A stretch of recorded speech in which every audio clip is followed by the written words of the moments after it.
All right. I'm going to tell y'all this. Life is beautiful with righteousness. And the reason that I say that, it changes your whole perception on things. So I'm walking across the street with with my big old body-sized duffel bag. And, there's I crossed the intersection. Yes, I have to cross the intersection with a big old duffel bag. There's like a police van, that kind of looks like an SUV with the K9 in the back. So as I come to the intersection, I'm thinking to myself, okay, this police officer is gonna like zoom around me and almost hit me, and not think twice about it, or he's gonna get in on his CB radio and say, oh, I found a suspect that she's carrying a big duffel bag. No, really, stuff like that happens, So I'm like, oh my gosh, there's the police. What now? But I don't know, hopefully maybe they see me enough. I always hope for the best, but you never know. Just like they say, the truth, you can hope for the best, and some can think the worst, but the truth is somewhere in between. I always like to, if I thought about the best case scenario, they see me enough to know that I'm just me, Worst case scenario is that, this is the conspiracy thing, is that they hate us all anyway and we're all gonna die, so it doesn't matter. But, the world is a lot better, with God, because you see a different perspective. Like, when I was crossing the street, he actually stopped and, was like, go ahead and go first. Or that's what it seemed like to me. And I was just like, wow, instead of like rushing to be like, oh, she doesn't have any business carrying that big old bag anyways, or like I'm a big burden and try to run me over. He allowed me to go first. Amazing, right? I'm amazed. So, I'm amazed by that. And then as I was walking along, and it doesn't seem so bad after all, that somebody cared, like I said, that's that whole text from the Bible school teacher, even though he probably doesn't even know I'm still on the list. It changed everything. We're all flowers. We need love to grow. Even if it's not directly intended for us, that residual love that he had for whoever the person was that he initially put on that list. And I think that for that teacher, that regardless if it's somebody that he recalls on the list or not, but the fact that he adds them, I think that he prays, not literally like, okay, I'm praying for Jane Doe, praying for Sarah, but I think that in his heart, he keeps everybody on that list in his heart, because, how else could I get such a perfect, I don't know what to call it, it's not a premonition, a perfect reading into what was going on in my life. Because like I said, I haven't responded. I used to, like, when he sent text, I would send something argumentative because, I just wanted to kind of, I don't know, just prove that the church is flawed, which we already know. But I don't know. But like I said, it's good for me, so.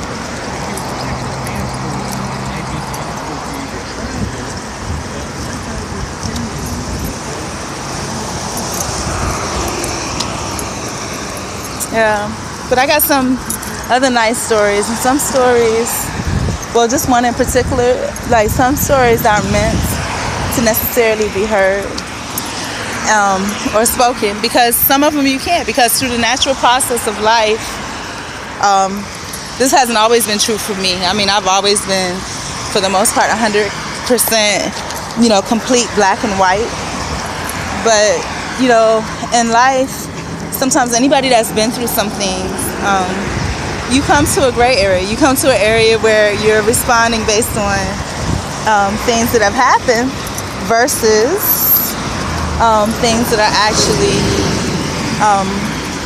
of good moral fiber or moral standard, because it's a conflict of the spiritual and and the physical worlds. In the physical world, people are looking for tangible things, and sometimes people that are trying to obtain tangible things, they do things that aren't so healthy spiritually to get them, So So that's where the conflict is sometimes. And sometimes you don't even know that you're in that conflict until something spiritual happens to show you the truth, you know? And that's where I'm standing now, because for me, you know, like I said, based on my experiences, you know, I have every right to whatever. And just like that girl was telling me, okay, the woman messed up your hair, but what did you do to her? That's the physical world, you know? And I can't say that I was totally in the spiritual world, even though I didn't react back. And the reason why is because,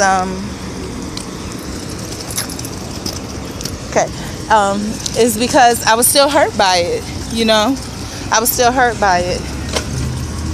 You know, instead of being angry and feeling like, oh my gosh, I got so much anger, let me just get out of town. You know, perhaps, you know, I should have tried some understanding, you know. Been like, I'm not paying you because you really messed up my hair. And I have the feeling it was intentional, because I don't see how it could be anything but, you know, here's my contact information if you ever want to talk, because people that harm other people are hurting, you know. And that's it. That would have been my healing for me. But I didn't heal because I was angry. I was angry. I've been angry this whole time, 10 years.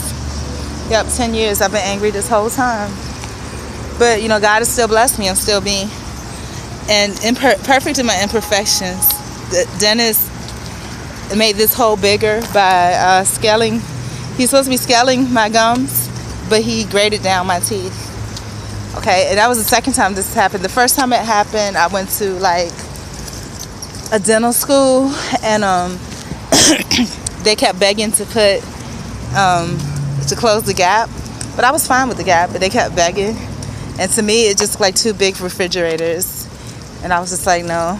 And then when they took it off, it took some of my natural tooth with it, and they said that always happens, but really what they could have done was just taken it down so that you know, it didn't look like two big refrigerators. But it is what it is, you know. Yeah. So just remember things like that's the same thing with the lady with the conditioner. Oh, let me do it for free. Things that are given free are not necessarily free, you know. Yep. But anyways, God bless. I love you, and I want to say thank you for the spirit and the spirit and universe for educating me. You know, like I said, I used to be 120% perfect, but you know, I've been dirtied a little bit by the world, so it's like it dropped down. I mean, I understand what that verse was saying, but I still, please don't. Okay. I saw the lady roll down her window. I was like, please don't ask me anything crazy. I look real homeless. Look. This bag is literally as big as I am. Oh my gosh.